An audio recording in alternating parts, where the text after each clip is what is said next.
Well, Luke, that performance showed grit, determination, hard work, fighting spirit, character. You must be pleased.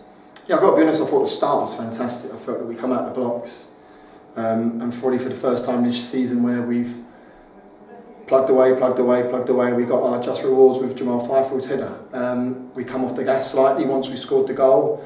I think that is a given in any football match, but for us to go and defend like we did for the second half, because they put it on us. We were back to the walls at times, and I asked questions of Dave Stevens, Tom Champ, Jamal Fyfield, Famila Samni and Ricky Shakes, the two boys up top, to stop giving free kicks away, to earn more in their half, and I felt that we delivered on it. You look at the header with a minute on the clock from Ricky Shakes that goes out for the corner, and from that corner Ryan Huddart save. So yeah, I'm very happy because the manner in which we defended and kept the lead was very pleasing.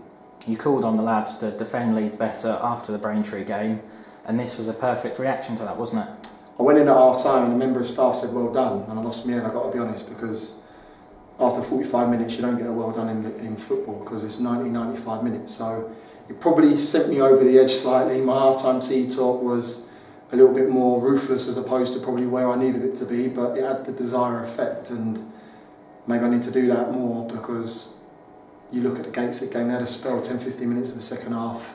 They put it on us, and Braintree goes and score in that period, and tonight I felt that we managed it superbly. So I thank the member of staff for that.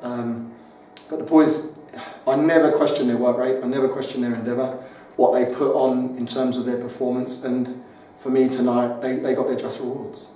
Chesterfield really did throw everything at it, didn't it? Do you think it maybe came down to that back five really getting a connection together?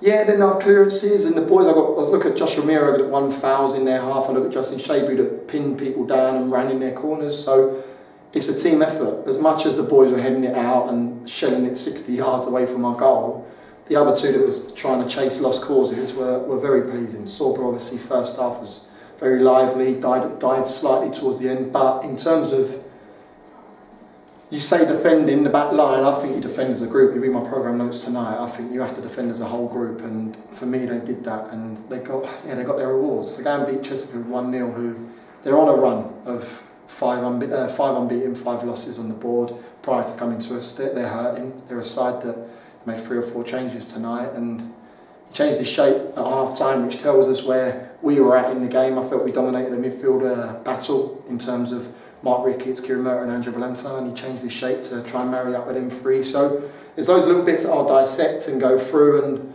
yeah, I need to work on certain bits because we need to improve. Bottom line, we won a game of football. Another goal for Jamal Fyfield. He'll have his eye on the golden boot if he's not careful. Yeah, I've got to be careful with Jamal, I've got to be honest, because we had a bet at the start of the season. I'll give him all a target of goals to hit, and I think he's coming close, and I could be out of pocket a little bit, so he might have to stay back for corners.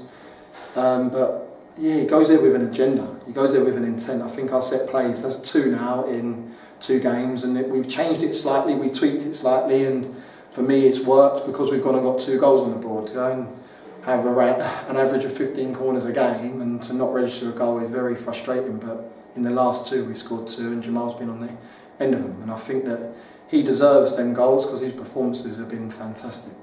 Another win on the board, another match unbeaten, and it's about carrying on this momentum, isn't it? Of course, it's about habits now. You have to get into good habits. For me, winning breeds habits, decision making, organisation, breakdown, all them bits are very important. We go into a game on Saturday now away from the league, which is it a welcome breather? I don't know, because we are on a good run. We are playing some okay football, but we got a winning habit at the minute. We've got a lot of W's to our name in the last 4 games, and could you have another league game to go and put another one on the board? But we'll embrace the Dunfermline game. We know what it's about in terms of moving forward, and we'll look to that to improve on where we need to improve. Maybe look to utilise some of the squad because Champ's come off injured tonight. I don't know where he's at.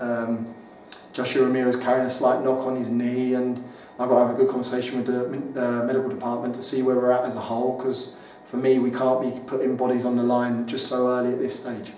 Ryan Huddart returned to the lineup today and he put in an excellent performance, in particular 1 last-minute save. Yeah, he didn't really have much to do, I've got to be honest. I thought his kicking was very good, his organisation was very good, and he's pulled one out the top corner. So yeah, very pleased with Ryan. That's his 2nd game involved with us, that's his 2nd clean sheet, so his stats are frightening. He gets another opportunity to play against Dunfermline on Saturday because Ellery's obviously away on international duty.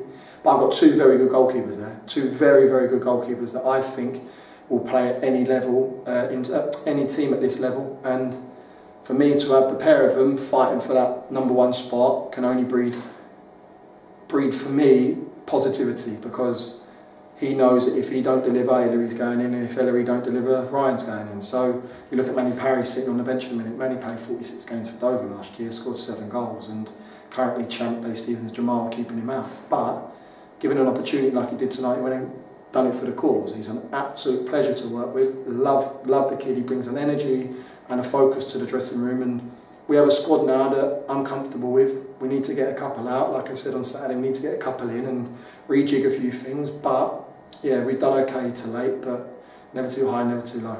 What are your thoughts on the Iron Brew Cup tie this weekend? Yeah, obviously, yeah, I'm going to embrace it as a club. It's history making, and to play in the Scottish Challenge Cup against Dunfermline, who are a championship side in the Scottish League, is pretty prestigious. And yeah, we'll treat it like a National League game. We'll be focused. Come Thursday, we'll have a debrief in terms of what they do and how they play. I don't know how they're going to set up in terms of, are they coming here with different personnel, or do they really want to go and win the cup? So it'll be very interesting to see where they're at. But for me, the focus is continuing the work we're doing. We're on an unbeaten run of 4. We've been unbeaten at home, 3 wins and 2 draws. So make sure that we can continue that come Saturday.